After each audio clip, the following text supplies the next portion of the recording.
Hello everyone, it is Overburst and welcome back to another episode of Pokemon Go. I'm personally kind of excited for this video because this is the future of Pokemon Go. Right now we got the first generation of these beautiful Pokemon you guys see on screen right here above me. If you guys want, I'll leave a link to this site in the video description down below. What this site is for is it showcases all of the Pokemon. The maximum CP, the maximum HP, the amount of candy that you're going to be needing to evolve it to the next form, what number it is in the Pokédex, and overall it's really great. Blastoise, a really favorite of mine.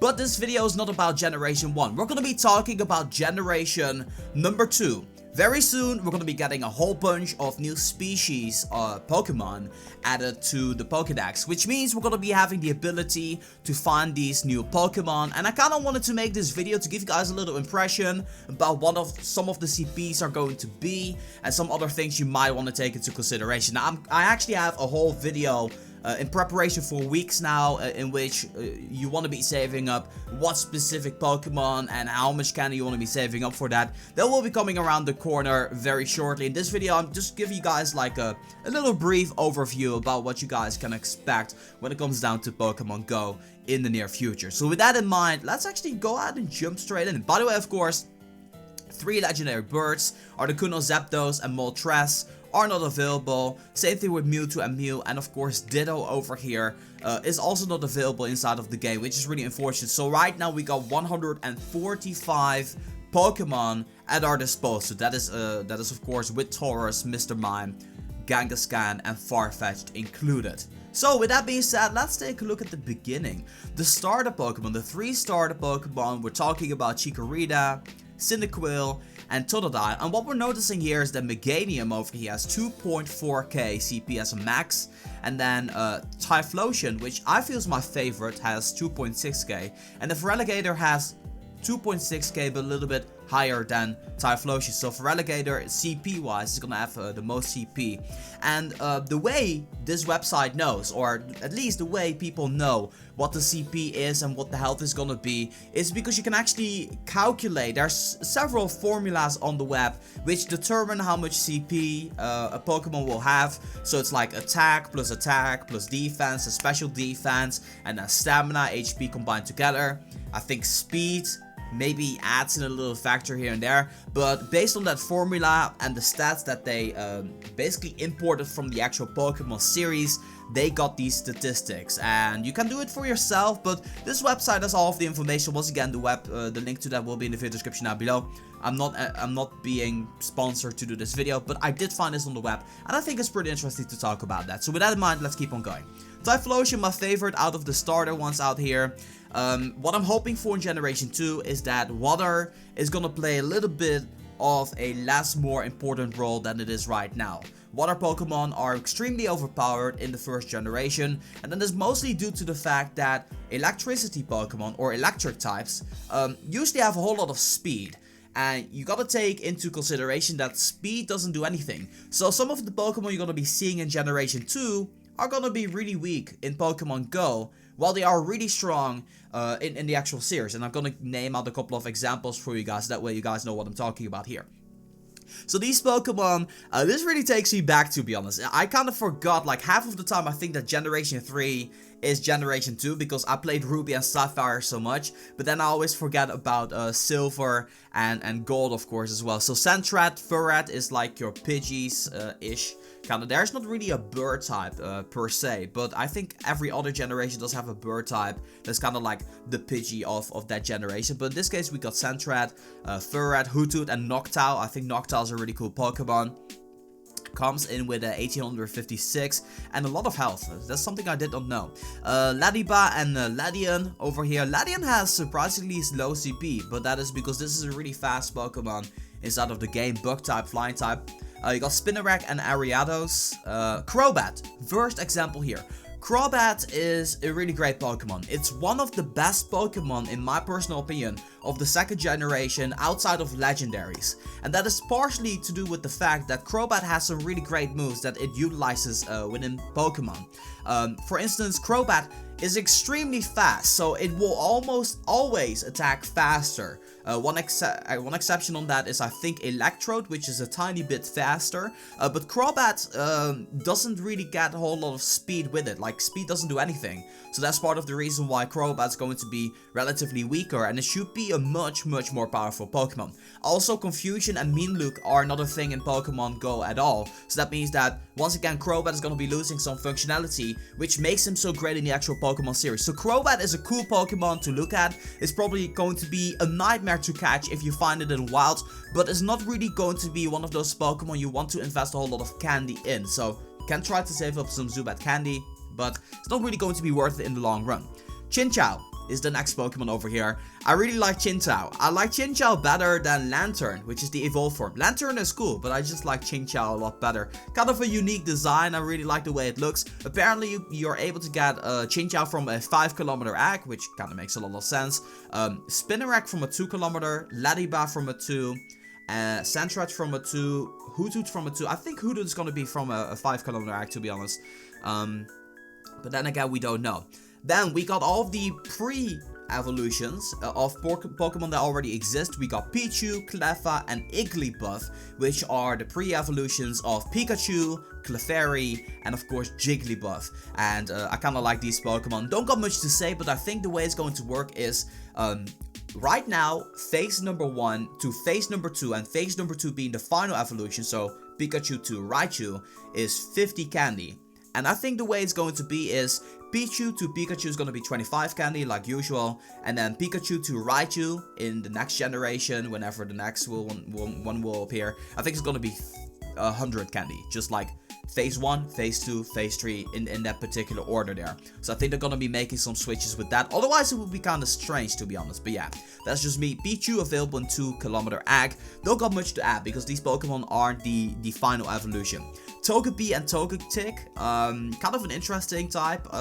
Fairy on itself, I'm gonna be completely honest with you guys here, is relatively new to me. Whenever I stopped playing Pokemon Go, which was after Ruby and Sapphire, the Fairy type did not exist yet. We had Steel and Dark types, which were the new ones out there, but Fairy wasn't one that I'm very familiar with, so I cannot really judge whether or not Togetic will be a good Pokemon.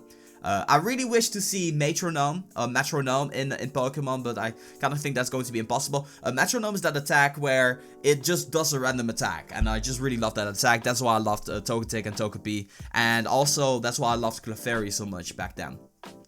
Natu and Xatu, I think, is a really cool Pokemon. It's like as if the evolution of Natu is like a Natu placed on top of like a puppet or something like that. I think Natu and Xatu are both really cool Pokemon. Definitely, I'm going to be looking forward to getting myself a Xatu and hopefully leveling it up as well, because it might get really strong. I'm not sure about that. Mareep, Fluffy, and Ampharos. Ampharos is definitely going to be one of those Pokemon. High CP, we're talking about 2619. Potentially could be very strong because it's an electric type, but it's lacking speed a little bit, because speed doesn't do anything. Ampharos has crazy stats in Pokemon series, and I think this is going to be a force to be reckoned with. I think this is going to be a Vaporeon destroyer, and hopefully this is one step in the right direction on kind of, you know, calming down the Vaporeon hype that's currently ongoing within Pokemon Go. Blossom is the counter evolution of Vileplume, which I feel Blossom is a little bit better than Vileplume. And that's just my opinion based on the information that I gathered around these Pokemon. Once again, I am going to be doing an evolution video on Generation 2 in the near future. Be sure to take that into consideration. I think Blossom is going to be better than Vileplume in the long run. Marrow and Azumarill, don't got much to say. Once again, a fairy type. Not really familiar with that. Sudowoodo is one of my favorite Pokemon Generation 2. I got stuck at that part because as a little kid, my English wasn't really great. I had no idea what to do. Eventually, I figured it out by going to some Game Shark site where they had like walkthroughs. No, it was Game Facts actually, where they had these walkthroughs and they explained that you need to get the watering can in order to water the Sudowoodo. So that way it would jump and attack you. It kind of resembles Hitmonlee Octillery and Hitmonchan in a Pokemon. So it's a really cool Pokemon. I like this one quite a bit. Politoed is the counter evolution of Poliwrath.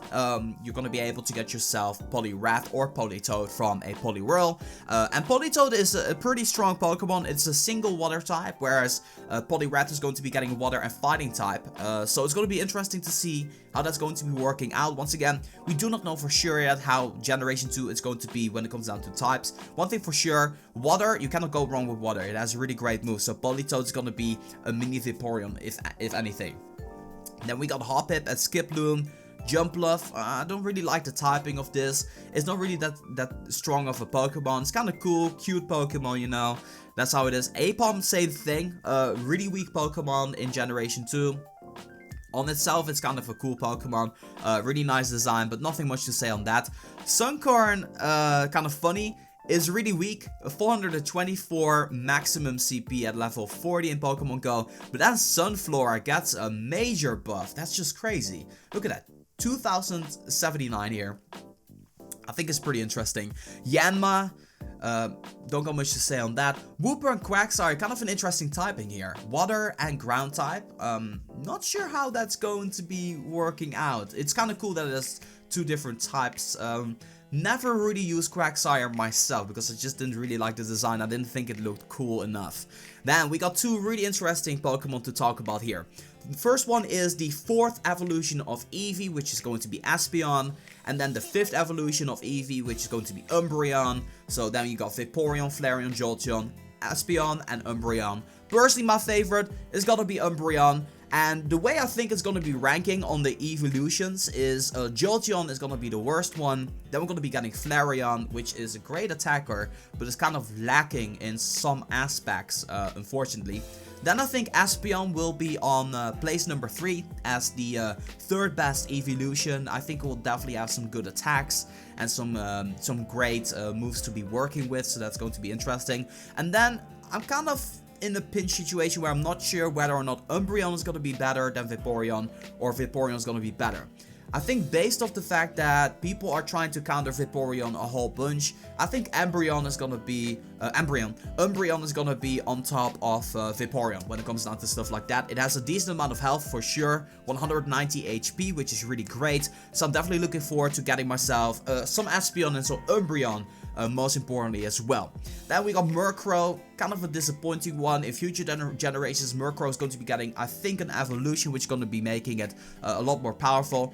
Slowking is interesting, because Slowking is the counter evolution of Slowbro. But the thing is, Slowking and Slowbro in context are pretty much the same. Same stats, we're talking about, let me actually take it into comparison. So Slowking almost has 2600 and almost has 200 HP. And we're going to be taking a look at Slowbro, which should be somewhere around here. Okay, Slowbro. And as you guys can see, the exact same statistics, almost 2600, and the HP is also the same, and they're also the same typing, so there's nothing much that can be changed there. So once again, they are cool Pokemon. I mean, Slowking is a cool Pokemon, but you cannot really do much with Slowking, which is kind of unfortunate. So yeah, something to take into consideration there. And I didn't know you could actually click, so I'm going to be doing that from this point on forward. Umbreon, real quick. Umbreon's weakness, not a whole lot. That's also part of the reason why I think Umbreon's gonna be strong, because there's not really great fighting type Pokemon out there. Bug type, nobody really uses a bug type. A fairy type, there are definitely some fairy types out there. Wigglytuff is a really powerful one, and there will be some more into the future. Moving on, Miss Girafarig. Ghost type, can be countered for sure. Not the greatest Pokemon out there. You know, it needs to be getting better in the future. Unknown is a fun Pokemon. It is ridiculously weak, but it's so much fun to play around with. I hope, and I really hope, we're going to have the ability to collect every single Unknown. There's 28 of them in total. The entire alphabet, like that's their shapes, like they have different types of shapes. You gotta look it up. And also the exclamation mark and the question mark as well. Just a fun Pokemon. It's not going to be a great Pokemon, but definitely a collector's item. If you can get the entire alphabet with Unknown, that is really awesome. Wobbuffet is kind of hit or miss. It's not really a great Pokemon, you know, it needs to get better, but in Generation 2 it wasn't particularly great. Girafarig, I never had anything with Girafarig. I thought it was useless. It's a normal Psychic type, which can work out quite well. The weakness is Dark though, but the emphasis on Generation 2 is mostly towards Dark, and then we got some Bug. So, you know, Girafarig has quite a bit of attack. It can definitely hold its own there, so kind of an interesting Pokemon for sure. Next up, we got Pineco and Fortress. Now, Fortress is a Pokemon looking forward to. Bug and Steel type. Now, Steel type, I will say this hands down. Steel type is the bad typing inside of the game. It is resisting the most types inside of the game and works well with a lot of combinations in here. And as you guys can see, Fortress only weakness is Fire. So that's something that we'll see a lot more of in the future, and there is one specific Pokemon, or two of them, which I want to talk a little bit more in depth with when it comes down to these Pokemon. Dunsparce is kind of a useless Pokemon. Don't want to spend too much time on that. Gligar, I think, was a really cool Pokemon as a kid. I kind of thought it was the Batman of Pokemon Go, because of the one episode where Gligar was like a superhero. That's kind of cool. Steelix is the one Pokemon kind of want to spotlight here. Steelix weaknesses is Fire, Water, Fighting, and Ground type. And is doing incredibly well against every other type out there. Now, Fire and Water are kind of mainstream. Ground can be mainstream at the same time as well. But look at that defense. 238. This is going to be crazy. Like, I'm going to tell you guys, Steelix is going to hold its own very, very well in gyms. As a matter of fact, Steelix's defense is 238. And the number one Pokemon currently in Pokemon Go from Generation 1 with the most defense is a legendary Pokemon by the name of Articuno. And look at this. Defense, legendary Pokemon. Steelix only has 4 less, which is crazy to me. I would say that Steelix will be a little bit better because it will have more health than Articuno. So I think that is crazy on itself. Actually, no. Steelix won't have more health than Articuno, but it will definitely get a major buff. And, you know, you're going to be able to get yourself some really awesome moves with Steelix. So that's definitely something to take into consideration as well. Snowball, Grumble, Fairy type. They used to be normal type, I think. Weak against Poisonous Steel, which is great for them. So these are going to be pretty interesting Pokemon. We got Quailfish over here. Standalone Pokemon, not really that great on its own. Scizor, second Pokemon I want to highlight here. Only weakness is Fire. That is crazy. This is gonna be quite a gym defender. It's also offensively really powerful, so you definitely want to try this one out whenever you are attacking gyms and such, especially when you see the Dragonites and the Snorlaxes. You know, Scizor will deal normal type damage against them. And won't be countered that hardcore, so definitely interesting Pokemon. Shuckle is like the Magikarp in Pokemon Go. It's really, look at the defense though, 464. I never knew about that. That is kind of insane. I'm actually curious to try this out in gyms. It's gonna be an annoying one to crack, I guess. Heracross. Heracross is my favorite Pokemon, I feel, in Generation 2. Simply because of the fact that this is the strongest physical attacker in the Pokemon series. Had some really awesome moves, did extremely well, and over here in Pokemon Go you can also see it has some pretty nice attacks. Will be hatching from a 10km egg, so it's gonna be like your Electabuzz, your Scizor and such in Generation 2. Then we got Sneasel, my favorite Pokemon in terms of design. I really like the sneakiness of Sneasel. It's kind of a cool name as well. So it was always what I thought. I was always happy to find Sneasel in the late game where you were closer to Mount Silver, I think. Or was it Mount Moon? I think it was Mount Silver, yeah. Teddy Ursa and Ursaring. I always thought that Ursaring was kind of like the Snorlax of Generation 2. When it comes down to buffiness, normal type, it's a big Pokemon. It is not as good as Snorlax, I feel, but it's kind of like a mini Snorlax. So that's very interesting. Slugma and Magcargo. Magcargo is getting another typing upon evolution, which is Rock type, which it's gonna be double weak against water, which is really unfortunate. So that means Magcargo is not really going to be doing well in the current meta. I hope that, you know, once again, water will be a little bit less relevant than it is right now, but I kind of fear the worst when it comes down to Magcargo. Piloswine and Swinub. Piloswine, Ice and Ground type, is a lot of weaknesses out there, which is really unfortunate. So yeah, it's basically the main types out there that it's weak to, and that makes Piloswine kinda, you know, one of those Pokemon that has a lot of health, but won't do really well as a defender. And it really is very defensive. I mean, it has quite a bit, actually has a lot of attack as well. It's just a beast in general, but yeah, it's kind of an unfortunate Pokemon here with so many types that are strong against it. So many main types out there. We got Corsola, Remoraid, Octillery. Octillery, just a solely water type Pokemon, has a lot of CP at its disposal. Its attack is pretty insane. So this is definitely a Pokemon you kind of want to take into consideration when it comes down to the second generation. We got Delibird, which is Ice and Flying. But look at the CP. It's a really fast Pokemon in the series, but just in here it's kind of unfortunate once again. Then Mantine. I never really used Mantine. It's kind of a cool Pokemon though. Skarmory was also one of those favorite Pokemons. Definitely top 3 when it comes down to design.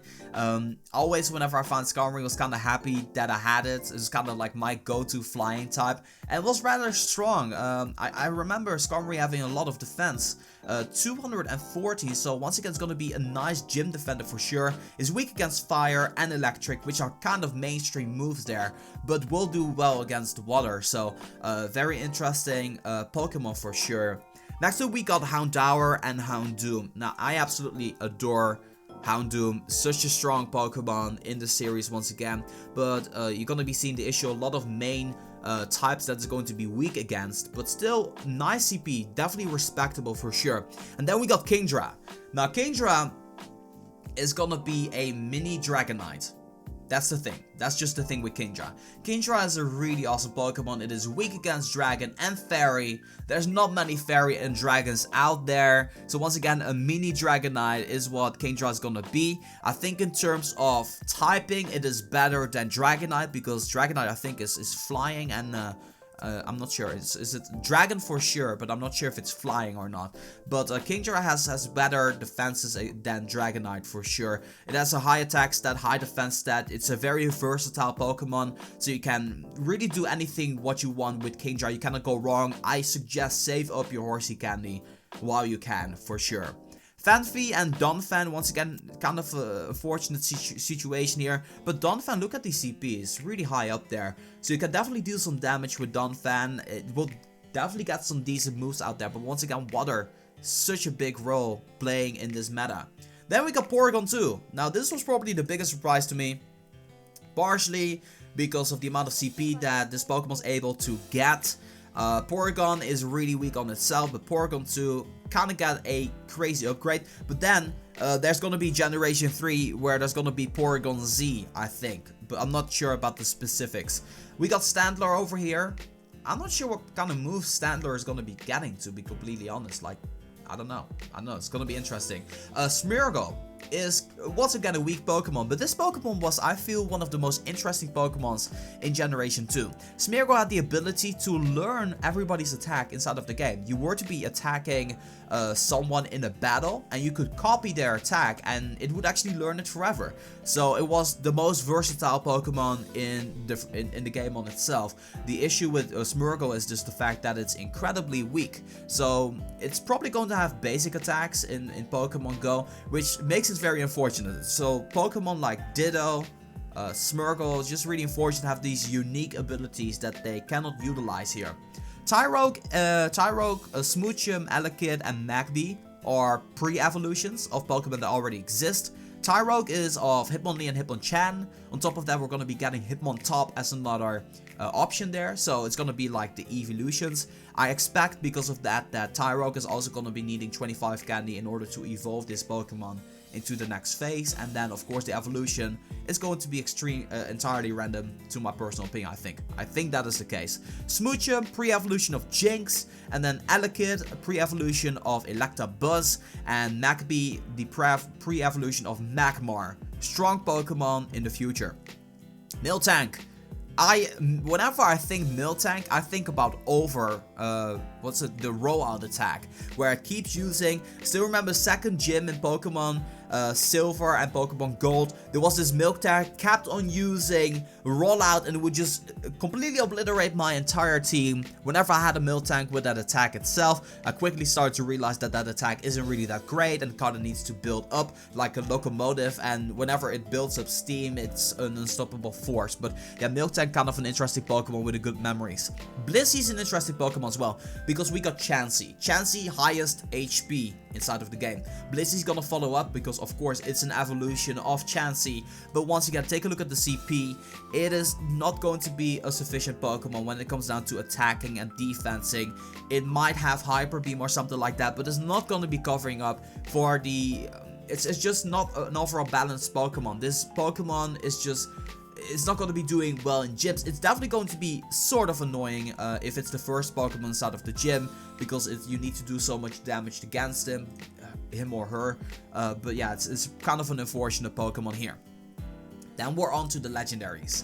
We got Raikou, the electricity dog with a little over 3000 CP.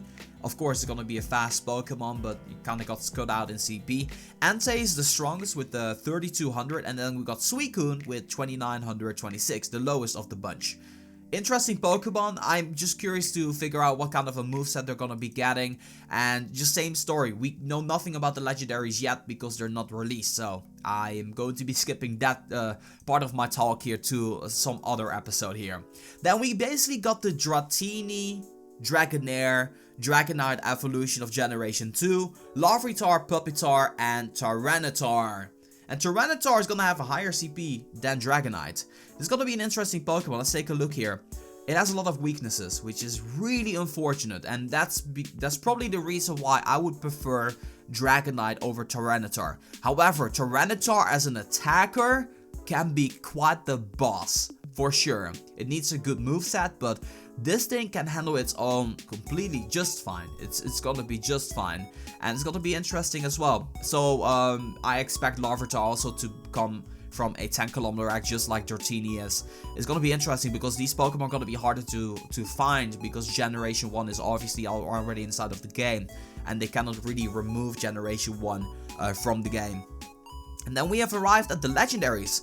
Notably, Lugia is going to be getting a lower CP maximum than Tyranitar, and it has kind of an interesting